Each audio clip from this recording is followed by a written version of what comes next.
நாம் ஒரு குரு நாடகமாக காண்போம். காட்சி 1. பெல்ஜியம் என்பது ஐரோப்பிய கண்டத்தில் உள்ள ஒரு சிறிய நாடு. அங்கே 1840ஆம் ஆண்டு பிறந்த டாமியனும் அவரது குடும்பமும் மிகவும் பக்தியுள்ள குடும்பமாக வாழ்ந்து வந்தனர். அவரது அக்கா இருவரும் ஊழியக்காரிகளாகவும் அண்ணன் சபை போதகராகவும் இறைப்பணி செய்து கொண்டிருந்தனர். அந்த சிறிய வீடு எப்போதுமே பரபரப்பாகவே இயங்கிக் கொண்டிருந்தது. இந்நிலையில் அவரது குடும்பத்தில் என்ன நடக்கிறது என்பதை பார்ப்போம். டாமியன், டாமியன், அண்ணா சொல்லுங்க. ஒரு சந்தோஷமான செய்திப்பா. சொல்லுங்க. ஹவாய் தீவுக்கு சிறியா போறதுக்கு சரிண்ணா. எனக்கு ஒரு வாய்ப்பு கிடைச்சிருக்குப்பா. ஓகேண்ணா. எனக்கு உதவி செய்யணும், செய்வியாப்பா? நான் செய்யறேண்ணா. என்னோட ட்ரெஸ் எல்லாம் எடுத்து வச்சிரு. சரிண்ணா. ஒரு என்னோட புக்ஸ் எல்லாம் எடுத்து வச்சிரு. சரி. மறக்காம என்னுடைய பைபிளையும் எடுத்து வச்சிரு. சரி ஓகே. கொஞ்சம் ஸ்நாக்ஸையும் எடுத்து வச்சிருப்பா. எனக்கு கொஞ்சம் ஊழியம் இருக்கு, அதை நான் முடிச்சுட்டு வந்தேன். சரியாப்பா? சரி ஓகே. நான் பேக் பண்ணி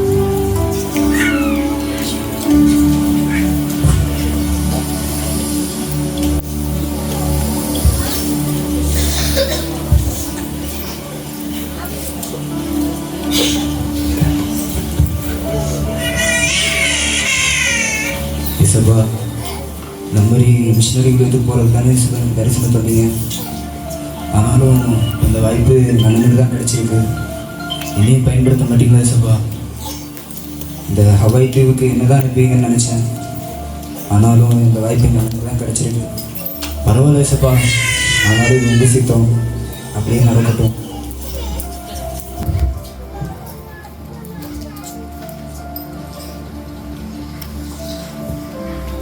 காட்சி 2. இதோ நாளைய தினம் ஹவாய் தீவுகளுக்கு அகஸ்டின் பயணிக்க போகிறார். ஆனால் அவர் ஏன் ஆயத்தமாகாமல் படுக்கையில் படுத்தபடி இருக்கிறார்? ஒன்றும் புரியவில்லையே. வாருங்கள் அங்கு சென்று காரணம் அறிந்து வருவோம்.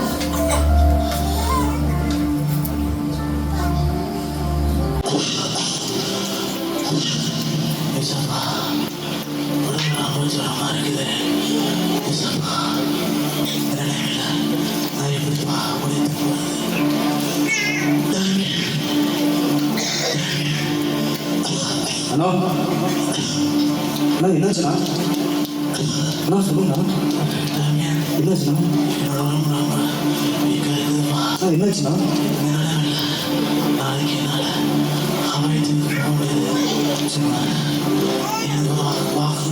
சொல்லுங்கண்ணா.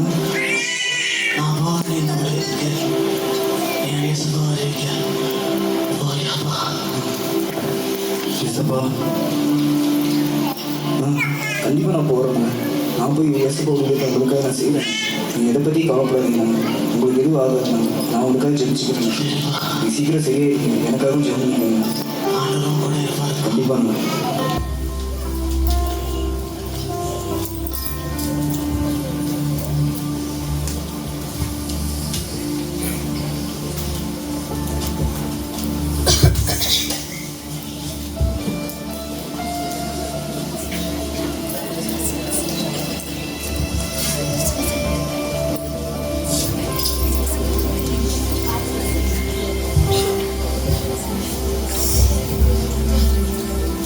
ஏசப்பா, எப்படியோ உங்கள் ஊழியத்துக்கு என்னை அழைச்சிருக்கீங்க. நான் ஊழியத்தை செய்ய போகிறேன் ஏசப்பா. நீங்கள் ஏசப்பா என்னை பாதுகாத்துக்கணும். என் கூடவே இருங்க ஏசப்பா. இந்த ஊழியத்தில் அந்த மக்கள் உங்களை அழிஞ்சுக்கணும் ஏசப்பா. அவங்களும் உங்கள் பிள்ளைகளாக மாறணும் ஏசப்பா. எனக்கு துணையாக என் கூடவே வாங்க ஏசப்பா. காட்சி 3.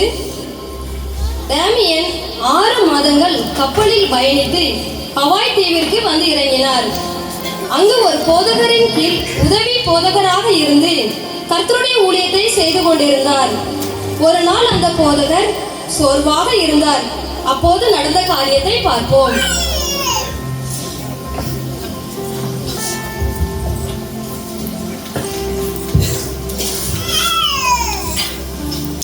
ஐயா, நீங்கள் நம்ம எங்கே? ஐயா ஐயா என்னாச்சுங்கய்யா? ஒன்றும் இல்லைப்பா. ஐயா என்னாச்சு, ரொம்ப சோகமாக இருக்கீங்க? ஒன்றும் இல்லைப்பா. ஐயா என்னன்னு சொல்லுங்கய்யா. ஐயா நேற்று தானே நம்ம போய் சந்தோஷமாக ஊழியத்தை முடிச்சுட்டு வந்தோம். இது என்னாச்சு ரொம்ப சொல்கிறேன்ப்பா. ஏன் உங்கள் முகம் ரொம்ப வாடி போயிருக்கு, என்னாச்சியா? அது ஒன்றும் இல்லைப்பா.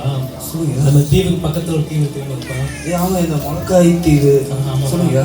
அந்த தீவில் இந்த தொழுவல் பாதிக்கப்பட்டவங்க சரிங்க. அவங்கள வந்து அந்த தீவு நாடு கடத்தப்படுவாங்கல்ல. ஆமாங்க. இன்னைக்கு காலையில் நெருங்கிய நண்பருக்கு அந்த தொற்று பாதிக்கப்பட்டுருச்சு. ஐயோ, என்ன சொல்கிறீங்க? அதனால அவனை அந்த தீவை கொண்டு போயிட்டாங்கப்பா. இந்த செய்தி கேட்டதுக்கப்புறம் என் மனசு கஷ்டமாக இருக்குப்பா.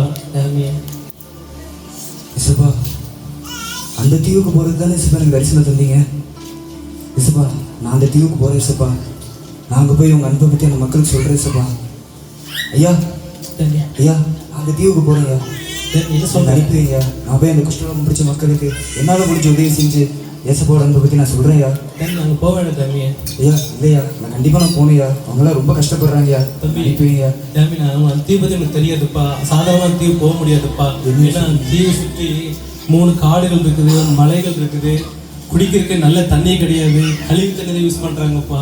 நீ வேண்டாப்பா. அது மாத்திரம் இல்லை, வெளிச்சமே இருக்காதுப்பா தீவில், மின்சார வசதி கிடையாது, அரசாங்கத்தினால ஒதுக்கப்பட்ட தீவாக இருக்குதுப்பா. நீ வேண்டாப்பா. நீனும் அங்கே போயிருந்தா உனக்கு தொற்று வந்துருப்பா. நீனும் பாதிக்கப்படுவேன். நீ இங்கே ஒளி செய், ஏழை மக்களுக்கு ஒளி செய்ப்பா. அண்ணன் அகஸ்டினுக்காக நீ செய்ப்பா ஒளிக. நீ வேண்டாம் ஜாமியன். ஐயா இல்லைங்கய்யா, நான் என் ஒளி இங்கே இல்லையா, அங்கே தான் என்னோட ஒளியும். அந்த மக்கள் அழுகிறது என் காதில் கேட்குறியா. அவங்களும் ரொம்ப கஷ்டப்படுறாங்கய்யா. நான் கண்டிப்பாக நாங்கள் போய் என்னால் முடிஞ்ச வரைக்கும் ஒரு ஏசப்பாவை ஒளி செஞ்சு அங்கேயே நான் மறிக்கவும் தயாராக இருக்கேயா. தயவு செஞ்சு என்னை தரப்புனாதீங்கய்யா, என்னை அனுப்பி வைங்கய்யா. சரி ஜாமியன், நீ ஸ்ட்ராங்கஸ் உறுதியாக சொல்லும்போது நான் நம்புறேன். சரிங்க. கண்டிப்பா ஆண்டு ஒளி செய். கண்டிப்பா நீ செய். அந்த மக்களுக்கு இயேசு அன்பு சொல்லு. பாதிப்பு ஜனங்களுக்கு உன்னால் முடிஞ்ச அளவுக்கு மருத்துவம் கண்டுபிடிச்சு அவனுக்கு உதவி செய். சரிங்க. பைபிள் சொல்லுகிற ஆண்டவர் மோசே இருந்தது போல, ஜோசோட இருந்தது போல உன்னோடு கண்டிப்பா இருப்பாரு. ஊழியத்துக்கு நாங்களும் ஜெபம் பண்றோம். சரிங்களா? நீ நாளைக்கு போவியாப்பா? கண்டிப்பாக நான் போகிறேன். ஜெபம் பண்ணுறேன். அன்பு தகப்பனே, ஆவியானவரே, டைமண்டுக்காக நாங்கள் செபிக்கிறோம். ஆண்டவரே, எத்தனையோ வாலிப நாட்களில் பிள்ளைகள் ஆண்டவப்பா மனம் போல வாழ்க்கை வாழும்போது ஆண்டவரே, இந்த மகன் ஆண்டவரை பிரித்தெடுக்கப்பட்டவனாய் காணப்பட்டு ஆண்டவரே உங்களுடைய ஒழித்து செய்ய தீவுக்கு வந்திருக்கான்ப்பா. இப்பொழுது ஆண்டவரப்பா அப்பா பக்கத்தில் உலகத்திற்கு கடந்து போறான்னு ஆண்டவரப்பா. ஆண்டவரே உன் நாமம் மையம் பண்ணட்டும். இங்கே போகும்போது மகனுக்கு ஆண்டவர் எந்த தொற்று பாதிப்பு வராதபடி தேவனை உதவி செய்வராகப்பா. அது மட்டுமல்ல, போய் ஜனங்களுக்கு அன்பு காமிச்சு இயேசுன்னு அன்பு சொல்லி ஒரு கூட்டத்தை ஆயத்தப்படுத்த மகனை தெரிந்தெடுத்து கூட்டத்துக்காக உங்களுக்கு நன்றி செலுத்துறப்பா. தொடர்ந்து கரம் கூடுதுங்க, பெரிய காரியம் செய்யுங்க. இயேசு நல்லதாவே.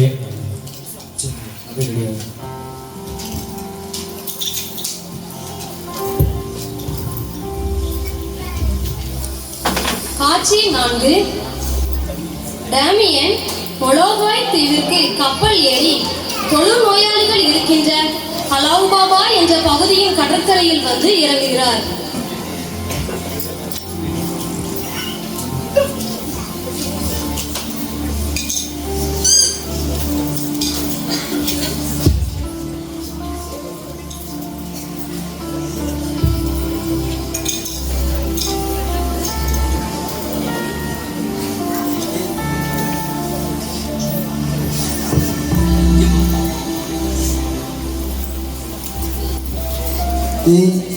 அங்க பாரு, ஒரு கப்பல் வருது. எங்க அது ஏதாவது ஆகாரம் கொண்டு வருவாங்களா இருக்கும். ஆகாரமா? ஆகாரமாக தெரியலையே. ஏதோ ஒரு ஆள் இறங்கி நடந்து வர மாதிரி இருக்கு.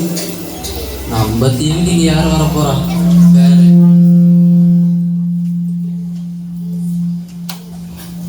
நம்ம தீவுக்கு இங்க வேற யார் வரும்?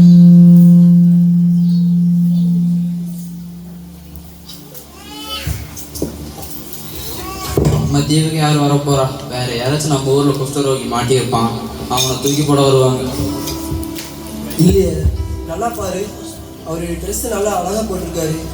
ஒரு பேக் ஒன்று வச்சிருக்கிறாரு. அவரை பார்த்தா அப்படி தெரியலையே. அப்படியா? ஒருவேளை நம்ம அரசாங்கம் நம்ம மேலே இறக்கப்பட்டு நம்மளுக்கு உதவி செய்ய ஆள் அனுப்பி வச்சிருப்பாங்களோ? உதவி செய்யறதுக்கா?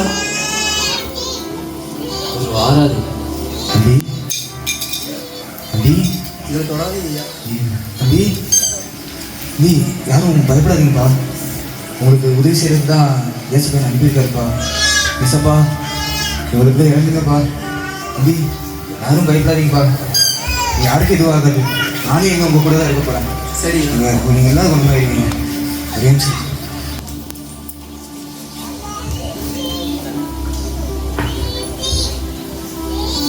யாருக்கு எதுவும் ஆகுதுப்பா, ஏசுப்பா உங்களை குணப்படுத்துவாருப்பா. இதை பற்றி நீங்கள் கவலைப்பட, இதெல்லாம் போட்டால் சரியாயிடும் ஐயா. கண்டிப்பாக குணமாயிருவீங்கப்பா. முதல்ல ஏசுப்பா ரொம்ப நேசிக்கிறாரு.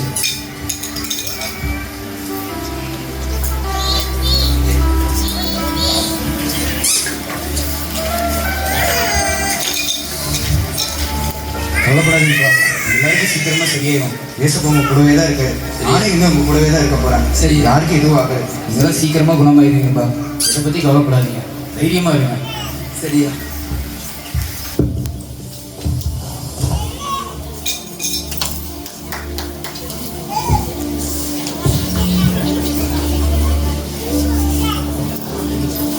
காட்சி 5. அந்த பகுதியில் சுமார் 600 மக்கள் வாழ்ந்து கொண்டிருந்தனர். அவர்களுக்காக டேமியன் ஒரு திருச்சபையை கட்டி ஆராதனைகள் நடத்தி கர்த்தருடைய ஆறுதலான வார்த்தைகளையும் அவர்களுக்கு கொடுத்து திருவிருந்தையும் கொடுத்து வந்தார். மக்களுக்கு என்ன தேவைகள் என்பதை கவனித்து அவற்றையெல்லாம் செய்தார். நல்ல சுகாதாரமான குடித்தண்ணீர், உணவு இவைகளையும் கொடுத்தார். அங்கும் இங்கும் பயணிப்பதற்கு சாலைகளையும் உண்டாக்கினார். வீடுகள், பள்ளிக்கூடங்கள், மருத்துவமனைகளையும் கட்டினார். 9 வருடங்கள் உருண்டோடியது.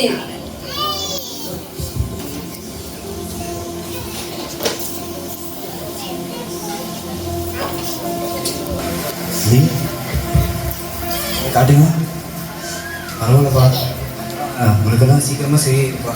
இங்கே இருந்ததுக்கு இப்போ எல்லாமே நல்லா ரெடி ஆகிட்டீங்க. ஏசப்பா உங்களுக்கு சுகத்தை கொடுத்துருக்காருப்பா.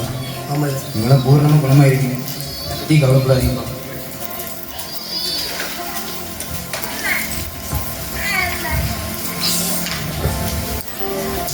நீங்கப்பா அவங்களுக்குலாம் கஷாயம் செஞ்சு கொண்டு வரேன். சரியா?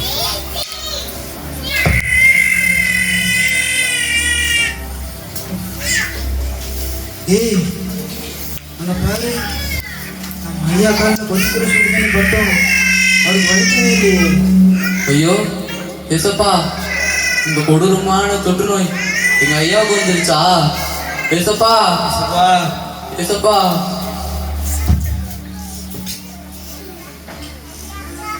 ஐயா, எங்க பக்கத்துல வராதீங்கன்னு சொன்னமே, தூரத்துல இருந்து மருத்துவம் பாருங்கன்னு சொன்னமே, இப்போ உங்களுக்கே இந்த நோயா?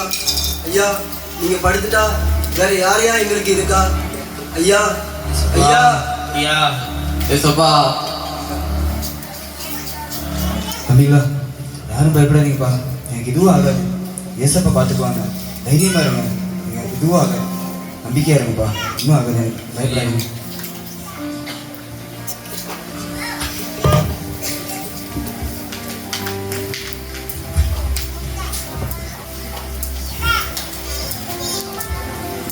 காட்சி 6. டேமியன் தான் இனி அதிக நாட்கள் வாழ முடியாது என்பதை உணர்ந்து தன்னுடைய கடமைகளை வேகமாக செய்ய துவங்கினார்.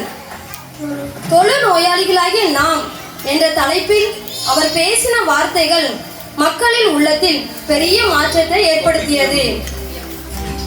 அவரும் பலவீனப்பட்டு படுக்கையானார். படுக்கையிலும் டேமியன் விசுவாச வார்த்தைகளை கூறி மக்களை தேற்றினார்.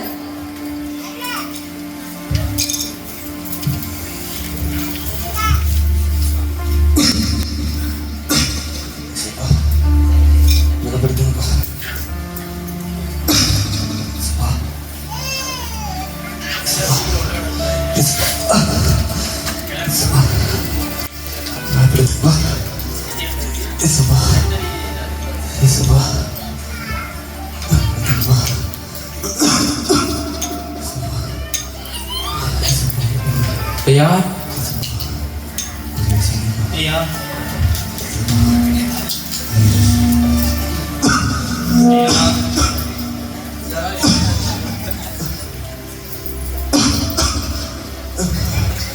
ஐயா, எங்களுக்காக இவ்வளோ பாடுபட்டீங்க ஐயா. ஐயா, ஐயா, எங்களுக்கு போக்குவரத்தெல்லாம் உண்டாக்கி நல்ல தண்ணியெல்லாம் கொடுத்து ஐயா, எல்லாத்துக்கும் மேலே இயேசு எங்களுக்கு வெளிப்படுத்தினீங்களே ஐயா. ஐயா, உங்களுக்கு இப்ப இந்த நிலைமையா ஐயா? ஐயா ஐயா ஐயா, உங்க மருத்துவத்தானே என் கையில ரெடி ஆயிடுச்சியா? இப்போ உங்களுக்கு இந்த நிலைமை ஐயா? ஐயா ஐயா, குடிக்க நல்ல தண்ணி கூட இல்லாத நேரத்துல தண்ணிலாம் கொடுத்து விவசாயம்லாம் சொல்லி கொடுத்தீங்களே ஐயா. இப்போ மெய்யான தெய்வத்தை எங்களுக்கு காமிச்சு இப்போ நீங்க போறீங்களே ஐயா. ஐயா, எங்களை விட்டு எங்களுக்கு யார் இருக்கா? இல்லைங்களா, இதை பற்றி கவலைப்படாதீங்கப்பா. ஏசப்பா உங்க கூட தான் இருக்காரு. அவர் உங்களை வழி நடத்துவாருப்பா. எங்களானாலும் அவர் தான் உங்களை நடத்தினாரு. நீங்கள் நோய்களெல்லாம் குணப்படுத்துறதுக்கு மருந்தெல்லாம் கண்டுபிடிச்சிட்டாங்கப்பா. நீங்கள் எல்லாம் பூர்ணமாக குணமாயிருவீங்க. ஏசப்பாவை மட்டும் விட்டுறாதீங்கப்பா. அவரை பிடிச்சிக்காங்க. சரிங்களா? இப்போலாம் நீங்கள் விவசாயம் பண்ண ஆரம்பிச்சிட்டீங்க. அதெல்லாம் கெட்ட தண்ணி தான் கிடைச்சிது. இப்போலாம் நல்ல தண்ணி கிடைக்க ஆரம்பிச்சிருச்சுப்பா. இது வரைக்கும் வழி நடத்தினாங்களே ஏசப்பா. இனிமேலும் அவர் தான்ப்பா நடத்துவார். அவரை மட்டும் பிடிச்சிக்காங்கப்பா. சரியா? அவரை மட்டும் விட்டுறாதீங்கப்பா. சரி ஐயா. ஐயா ஐயா ஐயா ஐயா ஐயா